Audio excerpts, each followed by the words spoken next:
ఈ రోజే డౌన్లోడ్ చేయండి. మీ ఫేవరెట్ షోస్ చూడండి.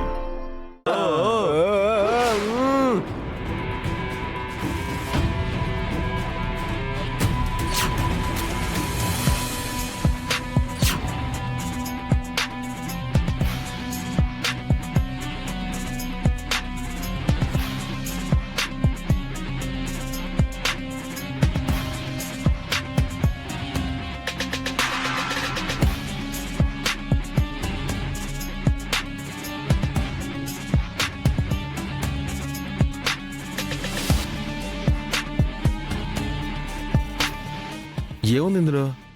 నీ ఊస్టింగ్ లెటర్. ఊస్టింగ్ లెటర్ అంటారా? ఏంటి?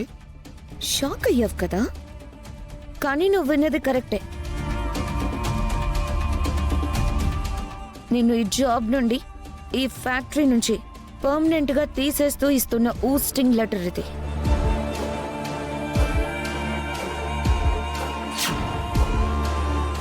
ఇంటికి వెళ్ళి తీరిగ్గా తీసి చదువుకో.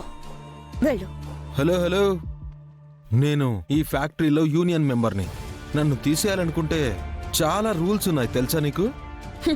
మొన్నటి వరకు నువ్వు యూనియన్ మెంబర్వి, కానీ ఇప్పుడు ఈ ఎండీకి హస్బెండ్వి కూడా.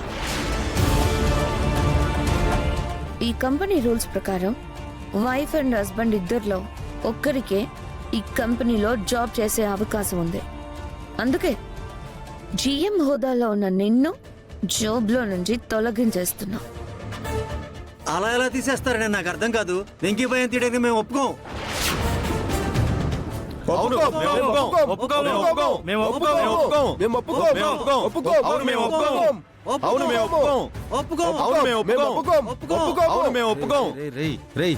ఆవేశపడకండి.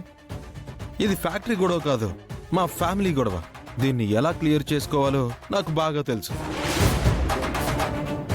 మీరు కంగారు పడకండి, నేను మళ్ళీ తిరిగి ఈ జాబ్లోకే వస్తా. వెళ్ళండి, వెళ్ళి పని చూసుకోండి. వెళ్ళండి, వెళ్ళండి రా, వెళ్ళండి.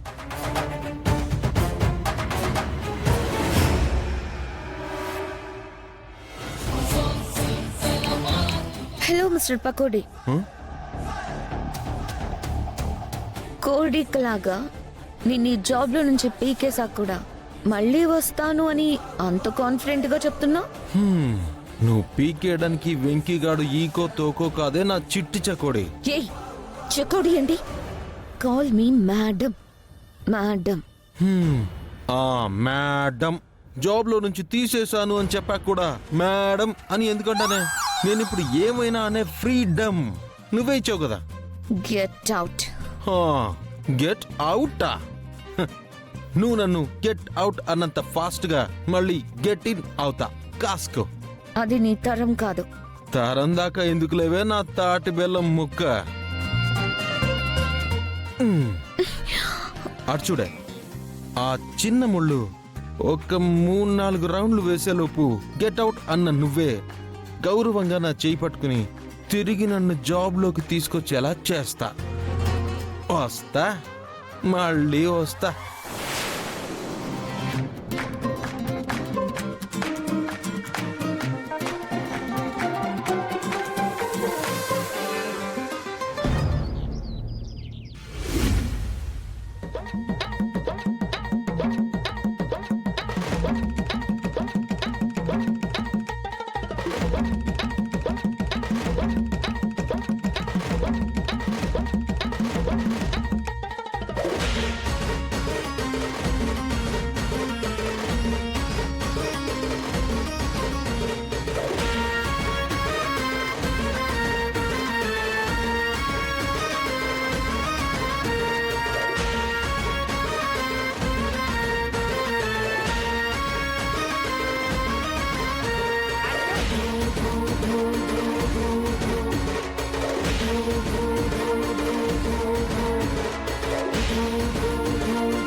పాటలేసుకోవడం నీకే కాదల్లుడు, మాకు వచ్చు.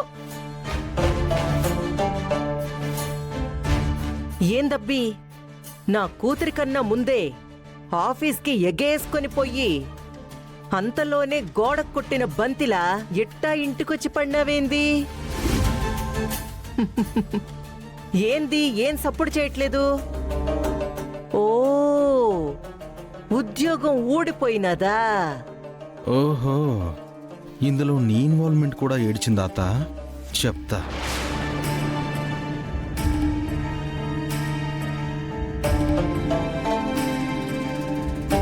ఇయాల ఆఫీస్ నుండి బయటకు వచ్చేసినావు, రేపు ఇంట్లో నుంచి కూడా ఇట్టాగే బయటికి పోతావులే. ఏడు నుంచి బయటికి పోయిన తర్వాత నీ బతుకు ఏమైపోతాదో ఏమో. హ్మ్, ఏమో ఏమో, పోతానేమో పోతానేమో, పోతూ పోతూ నీ కూతుర్ని కూడా పట్టుకుపోతానేమో. హ్మ్, పెళ్లిలో జరిగినట్టు నువ్వు వద్దమ్మి వద్దమ్మి అని అన్నా కూడా మీ అమ్మి నా వెంటే వస్తుందేమో. ఎవరికి తెలుసత్తా? తెలుసు తెలుసు అనుకుంటూనే నువ్వు గాల్లో మేడలు కడతా ఉండు. వాటిని నేను నా కూతురు పేక మేడల్లా కూల్చి అవతల పడేస్తాం.